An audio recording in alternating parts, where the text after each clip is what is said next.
Tudo bem, Desirê? Tudo ótimo, boa noite a todos. É uma honra recebê-lo aqui, deputado Eduardo Bolsonaro, e também, calma, querido, vocês que estão nos assistindo. Eu não sei vocês, mas mais cedo eu não estava conseguindo ouvir o deputado. O áudio para vocês está tudo ok? Se estiver, por favor, escrevam aí. Aproveito para pedir que vocês já curtam, deixem aí seus comentários, suas perguntas para o deputado. A gente sabe que é um tempo bem corrido, mas a gente vai fazer questão também de tentar ouvir a nossa audiência para saber o que vocês querem. Saber de informação com relação ao deputado. Eu É vou que meu pedir, microfone deputado, estava no mudo. Deixa eu testar de novo aqui, tá ok? Acho que agora vocês estão me ouvindo, ó. Não, seja Agora bem-vindo. sim. eu estava agradecendo a oportunidade, dizendo que eu também sou um seguidor de vocês, tá? Utilizo a Gazeta para me informar e confio no trabalho dos jornalistas da equipe da Gazeta. Agradeço demais a presença, deputado. Bom, o deputado Eduardo Bolsonaro dispensa apresentações. A gente geralmente faz aqui currículo e tal, mas eu queria só acrescentar que lá no. Ele é deputado federal pelo PL de São Paulo, ele é líder da minoria lá na Câmara, ele tem também uma. Ele também é membro da Comissão de Relações Exteriores e Defesa. Mas vamos direto ao ponto. O deputado ele é o responsável pela organização de um grande evento que aconteceu nesse fim de semana em Santa Catarina, a Ação Política Conservadora, o CEPAC. É um evento que é muito conhecido lá nos Estados Unidos, já está, acho que fez história agora, né, deputado? O senhor falou que foi um divisor de águas lá em Santa Catarina. Como que foi organizar esse evento e o que esse evento significou, na sua opinião? Para mim foi um marco dentro da história do conservadorismo na nossa região. Foi o maior encontro de conservadores de toda a história da América Latina, o que mostra que a direita está viva e o nosso sonho ele segue mais vivo do que nunca. E a verdadeira Copa do Mundo da direita. Várias pessoas influentes, mesmo não políticos, que gostariam de falar. Eu fiquei feliz com esse problema para resolver. Não deu para acomodar todo mundo, mas mostra que o evento ele é valorizado, as pessoas querem se expor, vem ali uma plataforma para levar suas ideias adiante. E eu destaco aqui que, além de toda a grandiosidade, a participação do presidente argentino Javier Milei, que dispensou uma cúpula do Mercosul, que, convenhamos também, né, Mercosul anda meio mal das pernas, muito problema por ali, muita burocracia, deveria ser um bloco mais ágil. E também a presença do Jair Bolsonaro e o apoio do governador Jorginho Melo, de Santa Catarina. Eu destaco aqui que, assim como o Milei veio ao CIPEC em 2022 e não era tão assediado, porque estava iniciando ali a sua ascensão à presidência, nós também tivemos a oportunidade de ver outros prováveis futuros presidentes da América Latina no CIPEC, como é o caso do chileno José Antônio Cast, que perdeu por pouco a última eleição para o Boric lá no Chile, vai novamente concorrer à presidência com um quadro mais favorável para ele. O Eduardo Verasteg, do México, que foi diretor e ator do filme Sounds of Freedom, O Som da Liberdade, junto com o Jim Caviezel, também busca se viabilizar como uma opção para a presidência do seu país. Não esteve conosco agora pela primeira vez, mas sempre está presente, a senadora colombiana Maria Fernanda Cabal, que é do meio do agro, é uma fiel defensora das forças de segurança. Ela não esteve presente agora por uma impossibilidade, mas também se projeta como eventual candidata. E, por último, o meu destaque é para para o Branco Marinovic, que é um potencial candidato, lançou, na verdade, a sua pré-candidatura do CIPEC. Ele é um empresário boliviano e foi tão grandioso o evento que o Evo Morales chegou a responder, criticando, né, Milei e Bolsonaro por estarem no evento onde lança desde o exterior uma candidatura à presidência da Bolívia, dizendo que nós não sabemos o que ocorre com a Bolívia. Olha, nós bem sabemos. Né, tem uma ex-presidente que foi presa através de um sistema ditatorial. A esquerda ela prefere agora na nossa região não copiar esse modelo boliviano e da Nicarágua, que também prendeu possíveis presidenciáveis concorrentes do ditador Daniel Ortega. A esquerda agora ela vai pela linha da inegibilidade, que é o que fizeram na Venezuela com o Capriles e a Corina, né, a Maria Corina Machado, que são alternativas à esquerda, tá? Lá na Venezuela. Não acho que eles são de direita, não. A Maria Corina ela é desarmamentista, participaram da Internacional Socialista, mas nem assim foi suficiente para conseguirem ter uma eleição limpa na Venezuela. E o caso mais recente é o do Brasil, né, onde Jair Bolsonaro é, sim, uma liderança nacional de direita, talvez de nível nacional o único que se projete para a presidência da República, e de maneira covarde o sistema tenta afastá-lo dessa possibilidade, transformando ele em inelegível por conta de uma reunião de embaixadores e ter resgatado o patriotismo e participado de um 7 de setembro. Então o CIPEC ele serve para tudo isso, para a gente trocar experiências, para a gente entrar no cenário político, para a gente debater as ideias filosóficas, para a gente saber se identificar como conservador e, no final das contas, também, por que não, impedir aquele negócio, né, de conservador votar na esquerda por ocasião das eleições. Então, com pessoas mais conscientes, certamente vai ser mais difícil de Lulas da Silva, Paulo Pimentas, Marias do Rosário e qualquer outro tipo de lixo ideológico da esquerda se aproveitar dos votos da direita. Excelente. Deputado, eu queria aproveitar, já que o senhor está mencionando esse CEPAC, eu quero perguntar sobre o próximo CEPAC, que já foi organizado, planejado para que aconteça em Manaus. E eu achei super interessante, porque a gente sabe que vai ter a COP30 em Belém do Pará, e sendo o estado do Amazonas um outro estado também do bioma amazônico, né? Vocês escolhendo o CEPAC para acontecer ali em Manaus, fica aquela questão, para fazer um contraste mesmo, para mostrar as pautas conservadoras com relação ao que vai ser dito ali na COP30? Qual foi a real intenção de vocês escolherem Manaus como o próximo CEPAC? Desirê, excelente pergunta. É a primeira vez que eu vou falar com a imprensa nesse ponto. Sim, é para fazer um contraponto à COP que ocorrerá em Belém no ano que vem. A gente pretende organizar o nosso evento um mês, talvez um mês e meio antes da COP, propositalmente.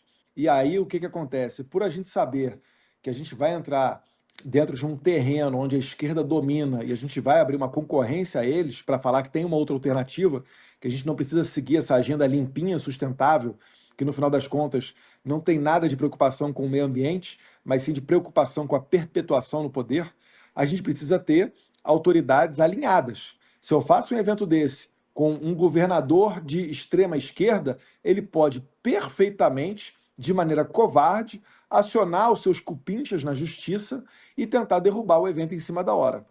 Então, o primeiro ponto que eu destaco é que o governador do estado do Amazonas, Wilson Lima, ele garantiu que o evento seria realizado sem problemas jurídicos na Amazônia, que nos ajudaria nesse ponto. Então, o primeiro ponto, a garantia jurídica do evento. O segundo ponto é o que você está destacando, é a questão da COP. E por que isso? Em que pese muita gente de direita não conseguir debater esse tema de maneira apropriada, e às vezes até eu vejo, né, um senador, um governador de direita caindo nessa balela do ESG, da Agenda 2030 da ONU, com bom coração, é verdade. Isso daí nos desperta a necessidade de dizer que isso está errado. Inclusive, no meu discurso no CIPEC, além, obviamente, da anistia, eu ressaltei que a Agenda 2030 e a questão do ESG não são bandeiras da direita. São, na verdade, novos mecanismos de controle do empresariado e da população de maneira geral. E, inclusive, eu destaco que, se a direita saiu vitoriosa, aumentando a sua bancada no Parlamento Europeu nas eleições de junho, isso se deveu principalmente, né, na minha análise, a uma reação a essa agenda verde. Porque aquilo que foi implementado no Sri Lanka, lá na Ásia, né, de proibir os fazendeiros de terem acesso a fertilizantes, o que resultou numa inflação do preço dos alimentos e até desabastecimento, culminou na queda brutal do presidente do Sri Lanka. Essa agenda, que foi desenhada pelos globalistas, e o Sri Lanka ele tinha quase a nota máxima, né, nesse quesito, junto a ONGs, de atender aos requisitos de desenvolvimento sustentável, ESG e etc. Ele tinha nota 98, quando o máximo é 100. Essa agenda acabou sendo copiada parcialmente na Alemanha, na Holanda, na Espanha, e em todos esses países ocorreram os tratoraços. Esses vídeos dos tratoraços, que são protestos de produtores agrícolas, alertando que essa agenda vai reduzir a possibilidade de produção de alimentos e vai aumentar a inflação dos alimentos e a fome no mundo, essa daí é a principal razão da ascensão da direita na região europeia. Então, na Holanda, onde, surpreendentemente, o Partido dos Fazendeiros conseguiu fazer a maioria do Senado e onde, surpreendentemente, o primeiro-ministro, né, o Geert Wilders, consegue comandar a principal a fração do poder da Holanda, isso se deve a uma reação a essa agenda. E o Brasil, né, como a gente já sabe, acaba adotando, acolhendo aqui essas ideias antigas da Europa. Então a Europa, que já está reagindo a toda essa agenda, no Brasil ela está chegando agora, através de reforma tributária, através de outras políticas ESG, e a gente tem que estar alerta nisso. Então esse é o ponto que a gente pretende destacar no CIPEC de 2025, lá no Amazonas. Muito importante, inclusive, você ter um contraponto, porque a gente sabe que o Lula ele vai utilizar esse discurso ambiental, esse discurso ESG, para se promover internacionalmente, enquanto ele criticava o ex-presidente Bolsonaro por queimada na Amazônia, agora está queimando muito mais, né? Mas, deputado, eu queria perguntar para o senhor o seguinte, sobre o CIPEC ainda, me chamou muita atenção o discurso do Mário Frias, do Nicolas, eles falando que, assim, principalmente o Mário Frias, nós vamos ficar com o Bolsonaro até o último segundo. Ele estava falando de inelegibilidade, ou seja, muitos dos discursos que eu ouvi lá era isso, Bolsonaro vai se tornar elegível e vai poder concorrer em 2026. E me chamou a atenção, por exemplo, de outros nomes da direita, como o Caiado, o Zema, não aparecerem por lá. Como é que o senhor lê isso? O CIPEC foi um recado para que não é para você, ou seja, você dividir as forças, todo mundo ficar com o Bolsonaro, ou o senhor acha que o Valdemar da Costa Neto tinha falado já que é o Bolsonaro que vai decidir quem que vai ser o candidato se ele não for elegível? O CIPEC foi uma mensagem do contrário disso? Como é que o senhor vê? Cada um tem a sua opinião, né? A minha opinião é igual a do Mário Frias. Eu não vejo motivo para você colocar energia agora, né, numa questão de quem será o candidato a presidente em 2026, quando tem água para rolar embaixo dessa ponte. Né? O Brasil faz muito tempo já que as cortes superiores elas não estão muito preocupadas com as leis ou com a Constituição. Isso que eu estou falando aqui não é nenhuma fake news ou novidade, né? E a configuração do TSE vai mudar, já está mudando aos poucos. Então, aquela eleição que a gente viu em 2022, aquela covardia que fizeram de não permitir que o presidente Bolsonaro sequer pudesse fazer transmissões ao vivo a partir da sua residência, isso daí que ocorreu com a configuração de Alexandre de Moraes, Carmen Lúcia e Fachin, isso vai mudar. Dos 7 juízes do TSE, 3 vêm do STF. Os 3 do STF que estarão lá em 2026 serão Cássio Nunes, presidente, André Mendonça, vice, e o terceiro seria o Toffoli, que não é aquele ministro dos mais ideológicos nomeados pelo PT. Então existe uma esperança de que a gente tenha uma corte mais balanceada e nesse ambiente, né, a gente consiga ter um cenário onde se faça justiça. Porque é inacreditável você transformar em tempo recorde um ex-presidente que não tem qualquer envolvimento com corrupção em inelegível por conta de se reunir com os embaixadores ou participar de um ato de 7 de setembro. Pelo amor de Deus. Né? Isso daí está na cara que é uma perseguição. E há instrumentos jurídicos para a gente corrigir essa injustiça, essa covardia.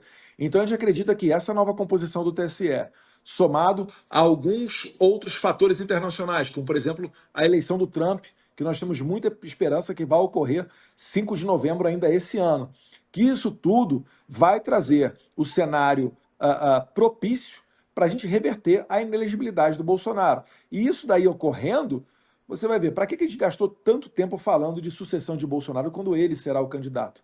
Então, o recado que o Mário Frias tentou dar ali, deu, né, no CIPEC, e eu concordo com a opinião dele, é de que é o Bolsonaro. E se não for o Bolsonaro? Se não for o Bolsonaro, será em quem ele indicar. A gente tem que ter confiança, não é idolatria no político. Flávio, de repente, poderia ser uma opção? Flávio Bolsonaro? Olha, se o Bolsonaro falar que é o macaco Tião, eu voto no macaco Tião. O cara tem quase 30 anos dentro daquela coisa ali chamada Congresso Nacional sem ter nenhum escândalo de corrupção. 4 anos de presidente da República. Começou sua carreira no Exército perseguindo o Lamarca nas matas do Vale do Ribeira. Olha, se essa não é a pessoa com a experiência correta né, e que já provou que tem Deus no coração, né, suas boas intenções. Se não é essa pessoa que vai me orientar no meio político, eu não sei quem será. Porque não é uma briga pelo poder. Sentar naquela cadeira ali é ruim demais. Às vezes é engraçado que as pessoas, Luiz, até falam: ah, Eduardo, tem que ser você o próximo presidente. Eu agradeço, porque eu sei que ela faz isso com boa intenção, e depois eu pergunto para ela: que mal que eu te fiz para você desejar isso para mim? Porque não é um negócio bacana, não é legal. Você vai acordar de manhã, vai abrir o teu celular, você vai ver um monte de fake news, que você já vai ter que reverter aquilo dali. Depois você vai querer fazer o certo e vai ter gente querendo te bloquear por motivos e interesses totalmente escusos. Então é uma briga diária. Todo mundo vê o Bolsonaro, a foto dele antes de 2018 e a foto dele de hoje em dia, depois de sair da presidência. O cara envelhece 10 anos em 4, ou 20 anos em 4. E no meu caso, né, ainda tem filho pequeno que eu quero ajudar na educação, fazer crescer. Se, né, você sentar na cadeira da presidência da República, isso vai ser um problema. Então tem que ter um sentimento muito forte de patriotismo, de fé em Deus, porque para fazer o certo a pancadaria é grande. Então eu fico muito confortável e gosto muito de ter esse conforto, de ter o Jair Bolsonaro. Eu até não entendo, finalizando, como é que, por exemplo, os jovens do MBL queriam chegar e ter essa cadeira com tanta pressa. Por que pessoas como, por exemplo, o Dória ele poderia perfeitamente ser o presidente do Brasil. No primeiro mês de governador de São Paulo, o cara começa a tretar com o presidente. No primeiro mês de governador de São Paulo. O Moro é outro. Saiu atirando no presidente porque achou que era maior do que ele. Então veja só como é que a humildade é uma característica dos líderes, é uma característica dos vitoriosos. Se esses três grupos fossem humildes e reconhecessem, né, estivessem junto do projeto Bolsonaro, teriam chegado muito, mas muito mais longe. Com certeza. Já que o senhor está falando de contextos, né, vamos dizer assim, a gente tem percebido muito todo um questionamento aí sobre a direita permitida, direita limpinha, enfim. Eu queria perguntar sobre isso, porque a gente sabe também que ainda no CEPAC apareceu lá o Pablo Marçal, que é agora o pré-candidato à Prefeitura de São Paulo. E ele não chegou a subir, eu não sei se chegou a conversar ou não, mas o que apareceu, a gente conseguiu encontrar aí sobre os bastidores, é que ele ficou lá apenas cumprimentando as pessoas, foi visto apenas por um grupo, não chegando a ter uma projeção relevante. E eu queria perguntar primeiro a opinião que o senhor tem a respeito do próprio pré-candidato Pablo Marçal, e também como o senhor tem essa expectativa da candidatura dele no estado do senhor, tendo em vista que ele chegou para, de certa forma, balançar e mexer um pouco o xadrez político na próxima eleição municipal de São Paulo. O Paulo Marçal ele enxergou ali que existe um vácuo na direita, né? O Nunes não conseguiu abraçar essas bandeiras, ficou muita história de vai para lá, vem para cá com relação à nomeação do vice ou do próprio apoio do Bolsonaro. Eu sou um que era muito entusiasta, né, da candidatura do Ricardo Salles. Eu acho que teria sido sensacional se tivéssemos conseguido construir essa candidatura. Não vou entrar aqui no mérito porque que acabou não sendo o Salles. E o Pablo Marçal ele conseguiu de maneira inteligente enxergar que existe uma lacuna nesse meio. Então ele tenta se projetar como sendo o cara que vai preencher, né, essas questões da direita. Então ele tenta colocar ali proximidade, se colocando também como alternativa ao Melo Araújo na parte da segurança, a redução de tributos e impostos na parte econômica, que foi uma bandeira levantada pelo Bolsonaro e pelo Paulo Guedes. E ele tenta, assim, se viabilizar para ser um candidato para receber esse chamado, vamos assim dizer, voto bolsonarista de São Paulo. Mas eu acho que o Marçal, em que pese ele ser um empresário de sucesso, ele carece um pouquinho de história, né? A política é um terreno onde existe fila, onde você tem que provar um pouquinho com a sua história que você tem os atributos e os requisitos para chegar àquele cargo. E a Prefeitura de São Paulo é dos cargos mais importantes do país, né? A cidade de São Paulo, ela produz mais do que todo o estado do Rio de Janeiro, do que todo o estado de qualquer outro estado. É o terceiro maior PIB do país. E aí eu pergunto, né? Poxa, onde é que estava o Marçal na eleição de 2022? Ele estava apostando nem Lula nem Bolsonaro, né? Onde é que estava ele na hora de se engajar nas bandeiras, né? Como, por exemplo, votar contra a manutenção da prisão do Daniel Silveira, de se posicionar a favor das velhinhas, né, que estão sendo presas agora.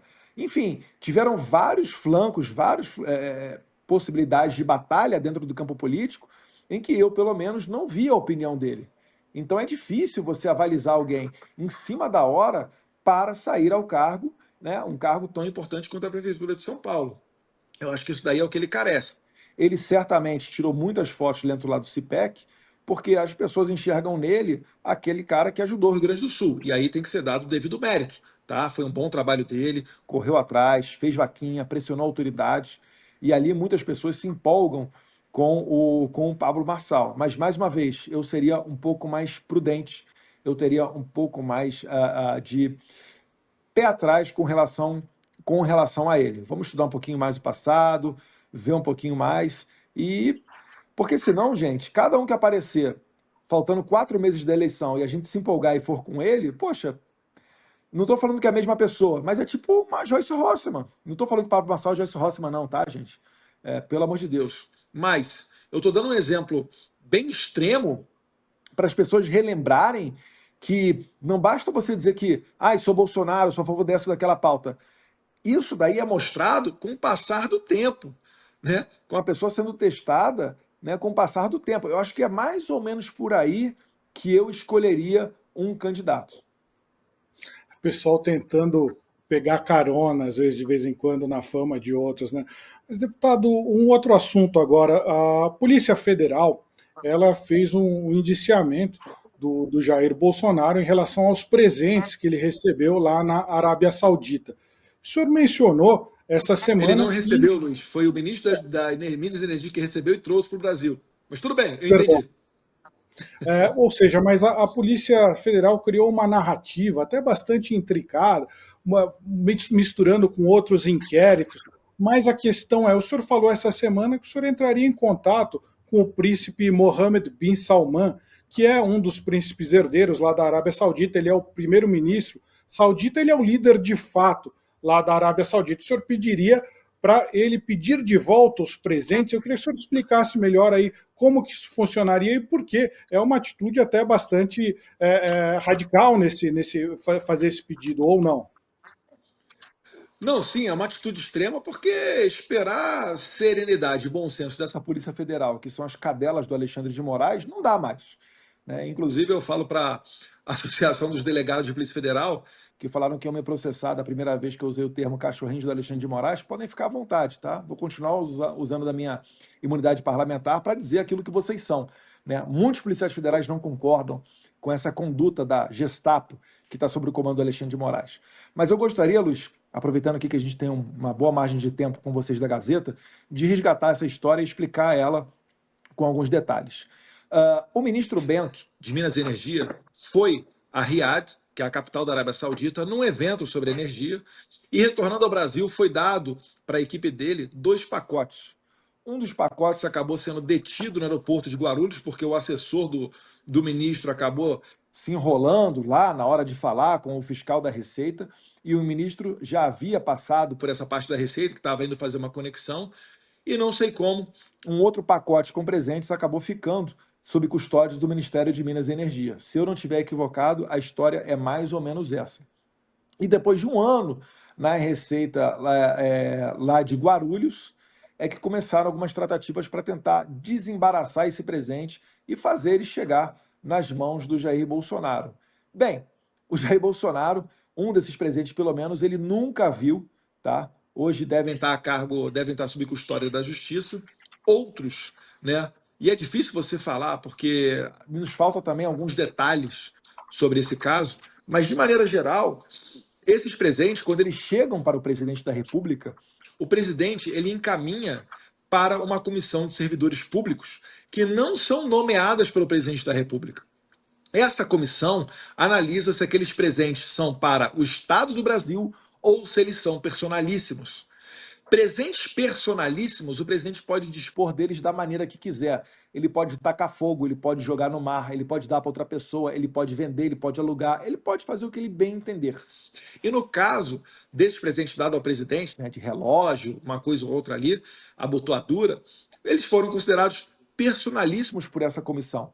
Então, não existe ilegalidade nenhuma do presidente Bolsonaro dispor da maneira como ele bem entender desses presentes.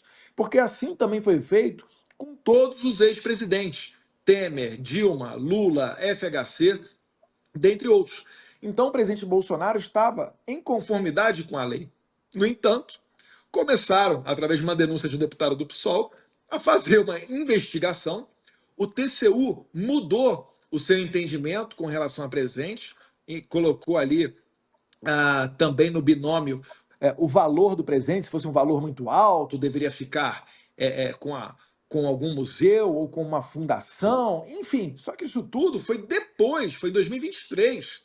Então é a primeira vez que a gente está vendo, não é nem uma lei penal, né? Porque o TCU não produz lei penal, ele produz instruções normativas, resoluções, mas é a primeira vez que a gente está vendo uma regra legal retroagir para prejudicar um réu.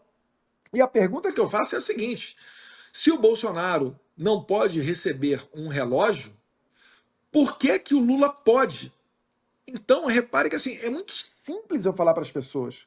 Em 2023, eu explicava para as pessoas esse caso, que é um caso de perseguição política. Em 2023, o deputado Rodrigo Valadares, ele fez uma representação à PGR contestando um relógio Piaget de cerca de 20 mil dólares, que o Lula usa até hoje, tá?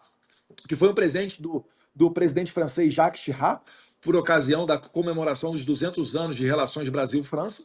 O Lula até hoje tem esse relógio. E o deputado Rodrigo Valadares perguntou para a PGR: olha, PGR, o Bolsonaro está sendo investigado por causa de um relógio de luxo que ele recebeu de um outro chefe de Estado. Por que que o Piaget recebido pelo Lula não pode estar sobre matéria de investigação também? E a PGR respondeu, sabe o quê?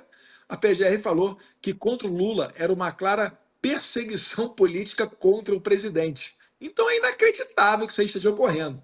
Eu ainda destaco que o presidente Bolsonaro recebeu esses presentes fora de uma reunião protocolar, onde ocorre uma troca de presentes e onde pode ficar configurado um presente para os mais, né? Configurado um presente para o Estado brasileiro. O Bolsonaro sequer estava junto com Mohammed bin Salman, que é o príncipe herdeiro da Arábia Saudita, quando recebeu esses presentes. Então são vários argumentos para serem utilizados, não é que tem um ou dois, não. Tem um mar de argumentos jurídicos que estão sendo desconsiderados para fazer essa perseguição política. E o resultado disso vai ser que as pessoas vão ficar mais indignadas. Me chamou a atenção, lendo uma parte desse relatório da Polícia Federal, que eles têm até uma conversa do Jair Bolsonaro, acho que com um advogado dele, e ele falou, não, lê isso aí direitinho, mas eu acho que a gente tem o direito de ficar com eles. Então parece até... a minha impressão foi que eles têm a evidência que até inocenta o Jair Bolsonaro para ele falar que ele acreditava que ele podia ficar com aquilo ali. A pegadinha do TCU é que em 2016 eles mudaram lá umas linhas falando que esse presente, os presentes muito caros, não poderiam ser personalíssimos, né? Mas a impressão que eu tive lendo os diálogos é que o Jair Bolsonaro ele realmente tinha convicção de que aquele era um presente para ele, não era um presente para o Estado. É isso mesmo? Ele agiu de total boa-fé. Existe uma comissão de servidores públicos que fazem essa designação para saber se aquilo ali tem uma natureza pessoal ou se tem uma natureza de Estado. E eu pergunto, né? Será que o Estado do Brasil tem um braço para utilizar um relógio? E o presidente Bolsonaro ainda devolveu todos os presentes que ele ganhou. Ele ganhou um fuzil da produtora do Emirados Árabes Unidos, a Caracal. Ele devolveu pistolas de produtoras estrangeiras, várias outras coisas. Por quê? Porque ele não faz questão disso. Os presentes viraram um problema para ele. Ele falou, olha, se virou problema, vamos se desfazer de tudo. Não preciso para viver de presente nenhum. Não quero uma vida luxuosa. Ele está muito bem com o G-Shock dele no braço, que todo o Brasil sabe que ele usa. Só finalizando, Desirê, antes de passar para você, como uma maneira extrema, eu fiz um apelo na entrevista que eu dei ontem para a CNN para o Mohammed bin Salman, o príncipe herdeiro da Arábia Saudita, para pedir de volta esses presentes. Porque eu tenho certeza que ele nem sabe que isso tudo está acontecendo. Ele quis fazer um aceno, um agrado para o presidente da República do Brasil, Jair Bolsonaro, e isso está tentando se transformar uma narrativa esdrúxula, eu sei, mas estão tentando transformar isso num caso de corrupção. Então, se possível, eu gostaria que o Mohammed bin Salman pedisse de volta esses presentes e eu estou para oficiar a Embaixada da Arábia Saudita sobre esse caso. Excelente, deputada. É muito bom ouvir isso. Eu até peço desculpa de querer fazer mais uma pergunta. Eu sei que o tempo do senhor é bem apertado, mas é porque a gente tem percebido notoriamente uma perseguição. A gente tem analisado isso, inclusive é o tema da nossa live de hoje. Mas para corrigir esse problema, como solução para o que a gente está vivendo, tudo indica que em 2026 a gente vai ter que ter um Senado que esteja mais favorável para fazer esse contraponto aí, que é exatamente de forma mais republicana possível ao ativismo judicial que a gente está vendo. Mas a questão é a seguinte, que saiu, né, como uma possível estratégia é que em 2026 toda a sua família, vamos dizer assim, esteja engajado para se candidatar ao Senado. Saiu, inclusive, que o seu irmão, Carlos Bolsonaro, que apenas tem sido vereador, que ele possa sair ou por Santa Catarina ou pelo Mato Grosso, e dentre outras pessoas próximas, inclusive até a Michele Bolsonaro saindo também ao Senado pelo Distrito Federal. E eu queria saber se isso realmente tende a ser estratégia de vocês, se é uma perspectiva possível, mesmo não sendo no estado de origem, como no caso do seu irmão Carlos. Olha, Desirê, sobre o Carlos, eu não tenho confirmação nenhuma e eu vou ser bem sincero, eu acho até difícil, posso estar enganado, porque não participei de tratativa nenhuma, isso pode perfeitamente estar ocorrendo na minha revelia. Mas eu te falo, conhecendo um pouco do Carlos, eu vejo com estranheza isso daí. Porque você antecipar tanto um debate para senador, quando a gente tem agora à frente uma eleição municipal, que vai ser o termômetro para 26, eu acho estranho, porque vai ter muita água para rolar embaixo da ponte até você bater o martelo com relação a essas candidaturas para o Senado. E botar o Carlos em outro estado, não sei, não sei. Eu estou achando isso tudo muito estranho. Amanhã eu vou ter a oportunidade de estar com meu pai, posso até conversar com ele sobre esse assunto. Mas sim, a Suprema Corte está fazendo com que a direita coloque a sua energia muito forte no Senado para corrigir essa injustiça feita principalmente com as pessoas presas no 8 de janeiro. Inclusive, eu aproveitei o CIPEC, que é o maior encontro de conservadores da América Latina, né, do mundo dos Estados Unidos, mas da América Latina, o nosso CIPEC brasileiro aqui, eu coloquei essa pauta. Então, vai virar pauta na eleição de 2023, 26, se a gente não tiver sucesso na anistia, o projeto de lei de anistia, de relatoria do deputado Rodrigo Valadares, vai virar pauta se o candidato a senador votaria ou não impeachment de ministro do STF. Não vai ter muito como fugir disso daí. E é claro, vendo a injustiça que ocorre contra, né, esses, desculpa aqui, pobres coitados do 8 de janeiro. Injustiça que ocorre contra o Jair Bolsonaro, contra o Silvinei Vasquez, Felipe Martins, Daniel Silveira e vários outros. É claro que a gente vai querer colocar senadores ali para puxar esse poder para dar um freio no STF. Que já existe uma maneira de dar um freio no STF. A teoria dos freios e contrapesos constitucional foi pensada para que o Senado pudesse dar esse basta. Mas a gente está vendo que no Senado, o Rodrigo Pacheco, ele não vai pautar nenhum desses pedidos de impeachment de qualquer ministro do STF. Vamos ver o que acontece com a eleição do próximo presidente do Senado, mas eu não seria tão esperançoso ainda assim. Tá? Sendo bem sincero, a gente vai precisar mudar bastante a composição, né, do Senado e temos que aproveitar 2026 porque será a maior renovação possível do Senado. Em 2026 a gente vai votar a renovação de 2/3 do Senado. Então vamos ficar de olho e eu acho que passando a eleição de 2024 a gente já pode começar a tratar essa matéria em um estado ou outro para preparar, para não ficar fazendo tudo em cima da hora como por vezes acontece. Preparar as candidaturas ao Senado em 2026. Deputado, eu vou pedir para o senhor mandar uma mensagem para o leitor da Gazeta do Povo, mas antes eu queria pedir aqui a atenção do nosso telespectador. Quem está assistindo essa live, ela é gratuita, mas para você ajudar o nosso programa aqui, se você assinar a Gazeta do Povo, você está ajudando o programa Assunto Capital e um time feraça de colunistas, de jornalistas, e isso tudo é praticamente de graça. Você paga R$1 por mês nos primeiros 3 meses e não é que nem imposto, você cancela quando quiser, mas eu tenho certeza que vocês vão ficar com a gente aqui. Eu queria passar ao deputado aqui. Deputado, o que o leitor, o que o nosso telespectador ele tem que ficar de olho, o que é importante ele fiscalizar, ele ver o que está acontecendo aqui na nossa política com a nossa direita aqui no Brasil? Primeiro de tudo é ter consciência de que o flanco político ele é só um dos flancos de batalha dessa guerra que a gente está travando. Eu acho que até mais importante do que a política é o cultural. É aquilo que fica dentro dos cinemas, da literatura e também dos meios de comunicação. Muita gente vem para mim e fala: Eduardo, eu gostaria de ajudar mais. Como é que eu faço para ajudar? Olha, o país que a gente quer começa na nossa casa. Você tem filhos em casa? Você está vendo o livro escolar, do que eles aprendem na escola? Você está conversando com eles? Porque eu, por exemplo, quando eu estava no segundo grau, o atual ensino médio, minha sala inteira saiu a favor do MST e achando que o Lamarca e o Marighella eram heróis. Como é que eu me desfiz disso daí? Foi dentro de casa. Quando eu cheguei em casa e falei: poxa, pai, esse Lamarca aí, pô, o cara era legal mesmo, hein? Ele falou: como é que é? Ele chegou, me conversou comigo e a gente conseguiu ver um outro lado da história que não só o lado do meu professor de geografia esquerdista. Então é por aí que eu começaria. E mais do que isso, não sejamos imediatistas. A gente não precisa resolver o problema do mundo inteiro ontem. A gente vai viver até os 80, 90, 100 anos de idade, talvez. Olha quanto tempo pela frente a gente ainda tem. Então não vamos pensar só em 2024, em 2026. Vamos pensar em 2030, 2034. Fazer igual os americanos, que tem think tank, que tem CPEC, que tem várias armas nessa guerra cultural. Eu gosto muito de falar da Heritage Foundation, que é um think tank, um tanque de pensamentos, porque eles têm um orçamento anual de 200 milhões de dólares. Eu acho que nada disso vem do meio público, é tudo de doação. Então, olha que importante. A maioria dessas doações são doações de 50, 30, 20 dólares daquela tiazinha do SAP, lá do interior do Iowa.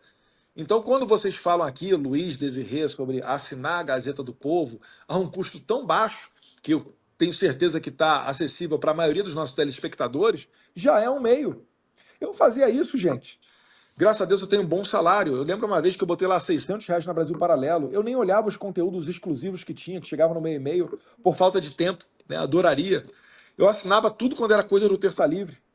Gazeta aqui do Povo, vou dar uma olhada aqui no QR Code para colocar minha assinatura lá. Vai ser R$ 1, R$ 2 por mês ou por dia, sei lá. Mas já vai ser uma ajudinha para vocês. Porque no final das contas, Luiz, Desirê, eu sei que vocês têm contas a pagar. E eu sei que provavelmente vocês ainda terão problema dentro da justiça e vão precisar de advogado. Então, você tendo toda essa estrutura, te dá mais meios de ação.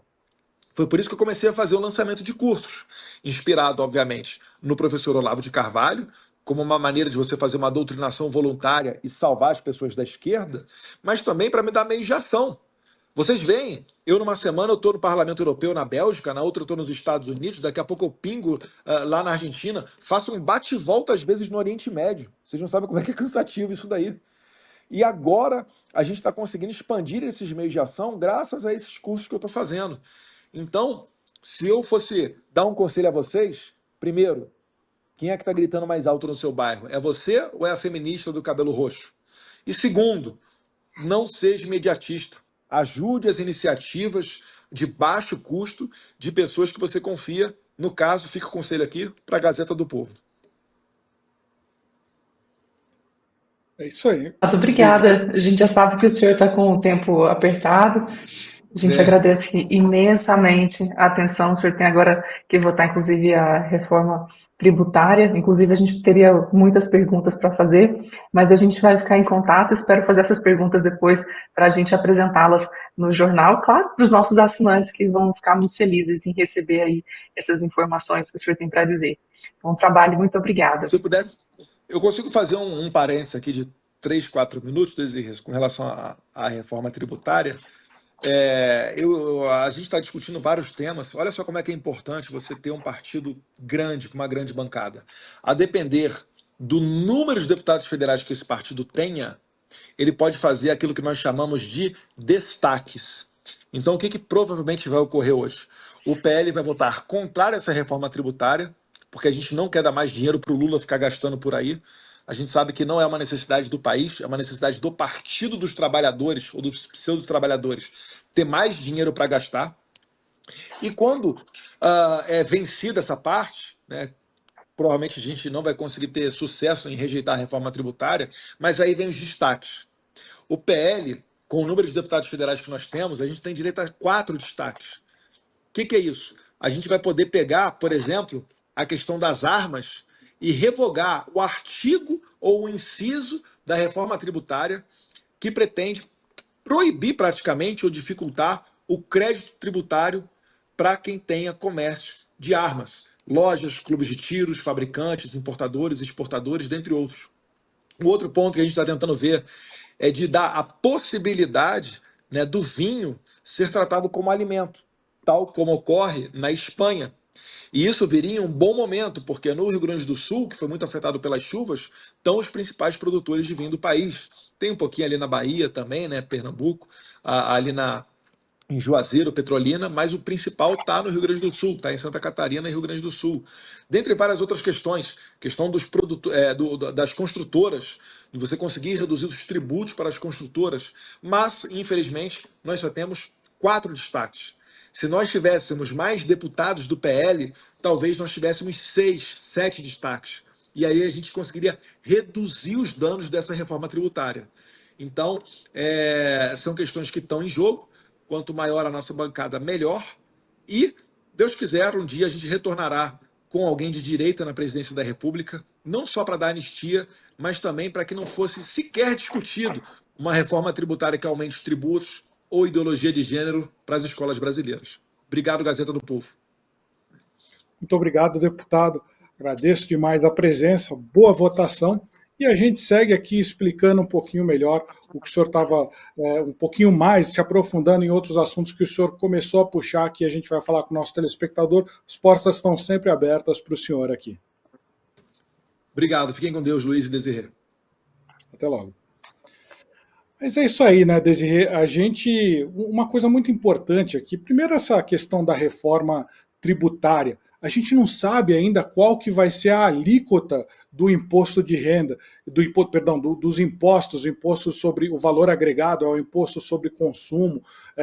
A gente ainda não sabe ainda o que os deputados estão votando, eles estão regulamentando agora aquela reforma tributária que foi aprovada no ano passado, mas mesmo com a regulamentação, a gente ainda não sabe direito quanto que vai ser de imposto, se vai ser mais de 27,5% que a gente já paga, ou se eles vão conseguir que seja menos. Há um esforço muito grande da direita ali no parlamento tentando diminuir essa alíquota de impostos. Porque o que é o governo do Partido dos Trabalhadores? É o partido gastão, ou seja, na verdade é uma visão de mundo, né? A esquerda acha que o Estado ele tem que ser o indutor do desenvolvimento. Então ele vai gastar para tentar estimular a economia ao máximo. Mas a gente sabe que essa fórmula já não funciona mais.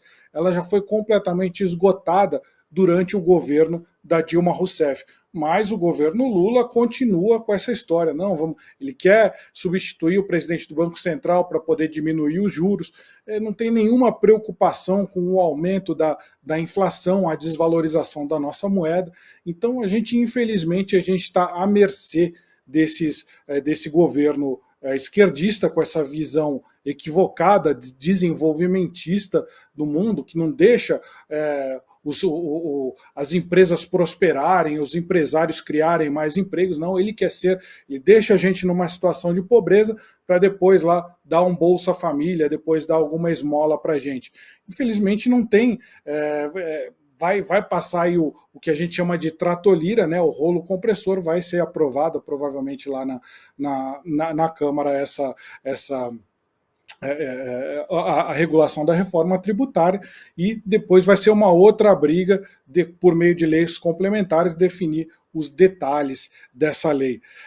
Desirê, se estiver aqui comigo, eu também queria perguntar aí a tua opinião sobre essa questão do processo. Acho que a gente seria interessante a gente falar, aprofundar um pouco mais quais vão ser os próximos passos desse processo dos presentes que teriam sido enviados aí para o Jair Bolsonaro. Esse inquérito ele foi relatado, pela Polícia Federal e entregue ao Supremo na semana passada. Nessa segunda-feira, o ministro Alexandre de Moraes tirou o sigilo sobre ele, e agora ele segue para a PGR, para a Procuradoria-Geral da República, dar um parecer sobre esse inquérito da Polícia Federal. E a gente lembra uma matéria aqui do Renan Ramalho, da Gazeta do Povo, ele mostrou que para a PGR poder denunciar o ex-presidente Jair Bolsonaro, ela vai ter que ir contra uma decisão da própria PGR. Qual que era a decisão antiga da PGR? Que não cabe, primeiro, não cabe ao Supremo investigar essa questão dos presentes das joias, que já corria lá em Guarulhos, em São Paulo, uma investigação com mais de 5.000 páginas da Polícia Federal sobre essa questão das joias. Então, cabia à Justiça de São Paulo fazer essa investigação. A gente lembra que tem um certo presidente aí que escapou de diversas condenações, porque o processo caiu na instância errada, segundo o Supremo, né? Então, a própria PGR falou que a instância está errada. A PGR falou que não existe nenhuma forma de ligar. Primeiro falou que não tinha competência, depois falou que não tem como ligar, como a Polícia Federal está querendo fazer, essa questão das joias, dos presentes, com as acusações de associação criminosa contra o presidente Bolsonaro, de, por exemplo, querer provocar um golpe de Estado ou estar ligado àqueles protestos do 8 de janeiro que resultaram aí em quebra-quebra. Então é muito frágil essa alegação nessa narrativa que a Polícia Federal está construindo, né? Então são diversos fatores que mostram aí que não deveria ficar no Supremo. E o terceiro fator também, que o Bolsonaro e os outros 11 que foram indiciados, eles não têm foro privilegiado, então não tem razão de ele estar lá no STF. Exatamente. Deixa eu só emendar aqui, você tocou numa coisa interessante, Carlos, que assim, até a gente trouxe a análise de vários juristas, né? Ontem teve aqui no Fórum dos Autos, da Gazeta do Povo, a gente já está sabendo, né? Fabiano Barroso, Emerson Grigoletti, Deltan Dallagnol, e eles trouxeram aí toda uma série de irregularidades que a própria Polícia Federal incorreu nesse inquérito. Então, existem muitos detalhes, vamos dizer assim, que não estão corretas nesse processo. A gente sabe que houve, além dessa questão que o próprio Bolsonaro ele já não tem mais foro privilegiado para estar no STF, isso a gente percebe que não estava na íntegra toda a prova da conversa ali entre que foram apresentadas sobre Bolsonaro. Era uma conversa entre ele e o seu advogado, existe um sigilo profissional que é também resguardado, o que também não foi considerado nesse caso. Outro problema, é necessário, pelo artigo 192 do Código de Processo Civil, que tem aí uma necessidade de ter uma tradução juramentada, trechos em inglês foram colocados ali sem qualquer tipo de cautela. Então, tudo isso faz a gente perceber que, de fato, é muito delicado isso. Antes de entrar no programa, inclusive, a gente traz para vocês aqui que estão nos assistindo, que o próprio Eduardo Bolsonaro comentou conosco que ele acredita que isso não deve seguir, porque realmente carece muito de fundamentação jurídica, tanto na questão formal como na questão do próprio mérito. Então, a gente torce aí para que isso seja resolvido da melhor forma possível. Só fazendo um adendo também, Cabo, que você já emendou um assunto no outro, para a gente aproveitar melhor o tempo e também trazer maior quantidade de informações para os nossos ouvintes, mas é importante a gente trazer que a reforma tributária que está sendo votada agora, discutida agora, né, ela tem como principal problema uma ausência prévia de uma reforma administrativa.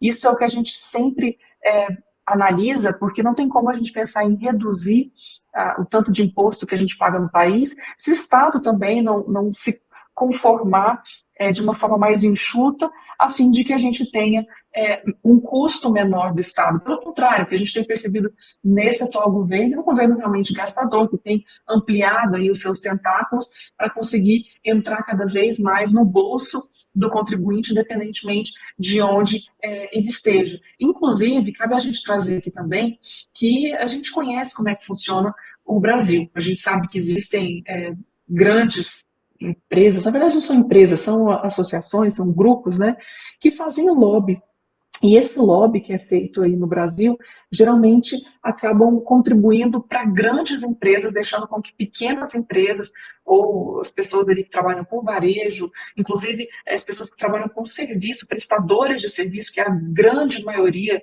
dos profissionais do Brasil, acabem não tendo essa estrutura de lobby para negociar aí com os parlamentares, enfim, e acaba que são os principais a serem prejudicados. A gente comenta que nessa possível reforma tributária, o que tem ficado em jogo é, de fato, o problema dos pobres pagarem cada vez mais, mas é porque, de fato, os pobres, vamos dizer assim, de uma forma, a grosso modo, não têm ali o seu lobby organizado para defender que o seu trabalho seja ali preservado. Então, é possível, sim, que aumente tanto a carga tributária para produtos, quanto principalmente para serviços, o que, infelizmente, deve fazer com que a gente tenha também um desinvestimento na economia e, infelizmente, um aumento no desemprego. É o que a gente quer que não aconteça, né, Carla? Infelizmente, a gente não tem como controlar, mas a gente espera que, através da atuação desses parlamentares, inclusive com o próprio Eduardo Bolsonaro que estava aqui, a gente consiga ter essa reversão e minimamente uma legislação aí complementar à reforma que foi aprovada, especificando de forma mais detalhada, mas que possa preservar empregos e principalmente a economia do país, o investimento nacional. Você vê como que vai ser a luta, né, dessa questão dos lobbies. Por exemplo, explicando aqui, pegar uma coisa que foi bastante falada nesses dias, a questão da carne. A ideia, o debate de ideias era: vamos colocar a carne, a proteína animal, como item da cesta básica, que tem uma alíquota de imposto mais baixa. Se você pega e coloca a carne como no imposto mais baixo, o que tem que fazer? Tem que aumentar o resto dos impostos dos outros produtos para que aquela carne fique subsidiada. Então você tem uma briga: a carne é produto básico, não é produto básico. Se ela entra na cesta básica, se eu não me engano, o cálculo era que o imposto em geral ele teria que subir quase 0,5%, ou seja, uma elevação muito alta.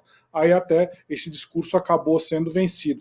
E você tem parlamentares de todos os lados defendendo um setor ou outro. A gente viu até o próprio Eduardo Bolsonaro falando do vinho, aqui o vinho tem que ser, não sei se ele falou na cesta básica, mas tinha que ser um item de alimento, ou seja, para ele não entrar no imposto do pecado. Como que você diminui essa alíquota geral de imposto? Você coloca menos imposto menos produtos naquela faixa que não é taxada e aumenta o número dos produtos no imposto do pecado, que recebe aquele imposto muito mais alto, porque a sociedade, por questões culturais, acha que aquilo tem que ser mais taxado. Então você tem uma briga ali no parlamento: quem que vai ganhar? Uma empresa que faz mais lobby, ou um ramo que faz mais lobby, e a outra que faz menos lobby. O que tem por trás disso? O que como que o Partido dos Trabalhadores, esse governo, vê imposto? Vê como redistribuição de renda. Ele acha, por exemplo, o governo, que você tem que taxar certos produtos ou os mais ricos para pegar esse dinheiro e dar para os mais pobres. Ele quer, de forma artificial, tentar corrigir problemas sociais. Mas ele não vê também, e aquela pessoa que trabalhou e não concorda em fazer essa correção social, com o Partido Novo, acha que imposto é roubo, qualquer tipo de imposto. É claro que é uma visão mais radical, mas é aquela visão paternalista do governo, né? O governo vem aqui e resolve tudo para mim. Esse que é o problema, e a gente vai ver muita briga de lobby disso lá no Congresso ainda, né? Com certeza, Carla. E o triste disso é que a gente sabe que essa perspectiva esquerdista, né, que busca de forma, que nem você falou mais cedo, de forçar a economia para que os pobres possam receber dos ricos, isso na verdade é completamente fora de questão, porque na verdade é uma irracionalidade, isso não acontece na realidade, porque é muito simples, aqueles que investem, aqueles que são ricos, eles que vão gerar empregos, e se eles deixam de investir, naturalmente vão faltar empregos, e as pessoas que têm emprego e que uma vez têm a perspectiva de irem crescendo e têm a perspectiva também de abrirem empresas, elas passam também a ser consideradas ricas. E se elas vão crescendo e já são tolhidas ali da sua perspectiva de crescimento econômico, não tem como ter nenhum incentivo positivo para a economia crescer. Então, é uma concepção já vencida, a gente sabe que isso em nenhum lugar do mundo tem funcionado, e é impressionante como a gente vê isso acontecendo, inclusive na própria Argentina agora. Qual que é o caso? A gente vê que o Milei entrou exatamente depois de sucessivos fracassos de governos da esquerda que acabaram com a economia da Argentina exatamente por tentar tanto aumentar impostos quanto gerar cada vez mais assistencialismos que, assim, fez com que a moeda fosse completamente desvalorizada, os incentivos para a produção fossem completamente inócuos e principalmente a fuga do capital estrangeiro, porque a gente muitas vezes pode até achar que quando tem dinheiro internacional investindo, pode se parecer que estão ali tentando roubar do país, roubar as suas matérias-primas, a sua qualidade, enfim, para tentar levar para fora. Mas é óbvio que isso não acontece, porque antes deles pensarem em investir, eles vão poder escolher qualquer lugar do mundo para isso. Sabendo que é uma economia emergente, eles vão buscar levar recursos para esses lugares, gerando, em consequência, empregos, negócios, e fazendo com que essa economia também tenha mais dólar ali gerando, fazendo com que essa economia seja maior valorizada também dentro e fora do país. Então, quando a gente vê uma fuga de capital estrangeiro, isso é péssimo. A gente percebe como também vai desvalorizando todas as empresas nacionais, a gente vê isso também com reflexo na Bolsa de Valores, mas é uma abordagem sistêmica. Inclusive, recentemente a gente viu a quantidade de vezes que o presidente da República ousou mencionar, apenas a fala dele, que ele não estava ligando para esse tipo de correlação econômica, e a gente percebe que isso traz um impacto muito grande, porque além da insegurança jurídica de um país, que a gente não sabe o que vai acontecer com essa reforma tributária, principalmente a transição, porque ela é muito perigosa, porque imagina a pessoa investindo no Brasil sob um regramento tributário. Durante um período de mudança, ele não vai saber se ele vai poder investir, se ele vai ter que deixar esse dinheiro parado como capital de giro, porque ele não sabe se esse dinheiro vai ter que ser usado para pagar um imposto maior no futuro. Isso faz com que tenha uma instabilidade econômica muito grande. Então, tudo isso é muito preocupante. A gente não pode ignorar a responsabilidade atual do nosso parlamento em buscar uma reforma tributária que seja realmente pé no chão, para que a gente não sofra como tem sofrido tantos outros países da esquerda. A gente espera que, a exemplo da economia da Argentina, em que o Milei foi lá e começou a ter um maior controle de gastos públicos, a gente também tenha essa perspectiva aqui no Brasil. Mas, infelizmente, com o governo do PT, não é o que a gente percebe. O que realmente a gente vai ter que conseguir para fazer esse contraponto desse Estado gastador é um parlamento que vai ter que segurar as rédeas com relação ao que vai ser proposto nessa reforma tributária, né, Carlos? Com certeza, você falou bem a questão da Argentina, né? O que a gente vê na Argentina é realmente talvez até numa proporção muito maior que no Brasil, é o presidente Javier Milei tentando diminuir a participação do Estado na economia e na política. Ele já diminuiu a inflação mensal em 20 pontos percentuais, ela estava cerca de 25% de inflação por mês, agora está cerca de 5%, um pouco mais baixo. Ele está tendo superávites consecutivos, só que como que ele faz isso? Não é por mágica, ele está cortando o benefício social, ele está privatizando a empresa. E quando você olha aqui no Brasil, se você perguntar, e pelo menos 80% da população acha que é o governo que tem que, infelizmente, ele acha que o governo tem que resolver os problemas dele. Fala, a saúde está ruim, é porque o governo não está fazendo nada. A educação está ruim, não, é culpa do governo. Essa estrada tá péssima, é culpa do governo. Ninguém pensa, não, tem que privatizar, porque aí vai aumentar a concorrência e o serviço vai melhorar. Em geral, o brasileiro não pensa assim. O brasileiro pensa, o que o governo vai fazer por mim? E eu acho que quando a gente vê lá os ventos da Argentina, a gente tem que pensar nisso. Será que a gente quer o governo resolvendo tudo para a gente mesmo? Porque vai ter um preço isso. Quem quiser, inclusive, olha lá na Gazeta do Povo, daqui a pouco a gente está colocando uma reportagem falando como que o governo vai taxar a sua herança. como que o governo vai taxar se você for comprar uma casa, você vai ter que pagar imposto antecipado. É isso que estão discutindo lá no Congresso. Já já sobe uma reportagem sobre isso na Gazeta do Povo ali. Mas queria, a gente ultrapassou aí uma hora, Desirê, se puder finalizar aí com um comentário aqui, a nossa grande live hoje aqui, que foi com o Eduardo Bolsonaro. Olha, eu estou muito feliz com essa perspectiva, né, da gente ter tido a presença do Eduardo Bolsonaro aqui conosco, porque afinal de contas a gente agora está no novo formato e a gente inaugurou ele em grande estilo. Agora a gente vai poder ter acesso a excelentes parlamentares, comentaristas, pessoas importantes em qualquer lugar que elas estejam. A gente tinha um estúdio onde a gente gravava de Brasília, a gente continua em Brasília, né, mas porque a gente tem acesso aqui, trabalhamos aqui em Brasília, temos acesso pessoalmente aos parlamentares, mas agora, para a gente fazer o nosso programa Assunto Capital, a gente vai ter essa perspectiva de poder conversar com mais pessoas. Acho que foi realmente brilhante a participação dele, porque saber diretamente da fonte aquilo que se escuta nos bastidores é sempre muito mais relevante, muito mais importante, e ouvindo dele que a Gazeta tem essa credibilidade para ele fazer questão de conversar conosco é algo que realmente nos honra. E eu volto a dizer, para você que está aí assistindo, é realmente muito importante que vocês assinem a Gazeta, divulguem para os amigos de vocês que também sejam assinantes, para que possam fomentar ainda mais o nosso trabalho, para que a gente consiga levar um jornalismo sério, atento aos detalhes que têm acontecido e, sobretudo, trazendo informação verdadeira, porque a gente faz questão de confirmar as informações que são trazidas aqui para melhor informar e subsidiar também as decisões que você, assinante da Gazeta, vai precisar para tomar as decisões da sua vida, inclusive com relação à reforma tributária que está para sair. E se você quer saber por que a Gazeta é um jornal diferente, eu vou pedir aqui para o Lucas colocar um vídeo do Rodrigo Constantino que vai explicar um pouquinho melhor da Gazeta do Povo.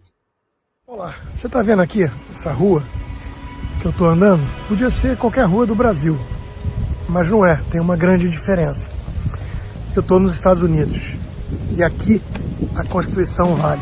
Aqui nós temos nossas liberdades básicas protegidas, principalmente a liberdade de expressão, tão ameaçada no Brasil. Mas agora o mundo todo já sabe disso. Aqui mesmo nos Estados Unidos, praticamente não se fala de outra coisa. Quando o assunto é América Latina, todos querem saber por que os brasileiros estão perdendo suas liberdades básicas. Felizmente ainda há no Brasil alguns poucos veículos de comunicação corajosos e independentes para defender essa nossa liberdade, para nos dar voz.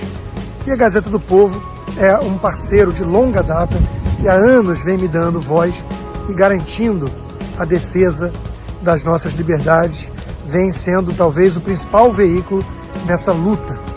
Então eu te convido aqui da Flórida a assinar a Gazeta do Povo se você ainda não é assinante. O link está bem aqui embaixo do vídeo. De Flórida, Rodrigo Constantino. É isso aí, dado o recado do Rodrigo Constantino, a gente caminha aqui para o final. Eu queria agradecer a participação da Desirê, brilhante ideia de trazer aqui o deputado Eduardo Bolsonaro. Muito obrigado e obrigado pela sua participação, Desirê. Eu agradeço, Carl, agradeço você que assistiu até agora aqui.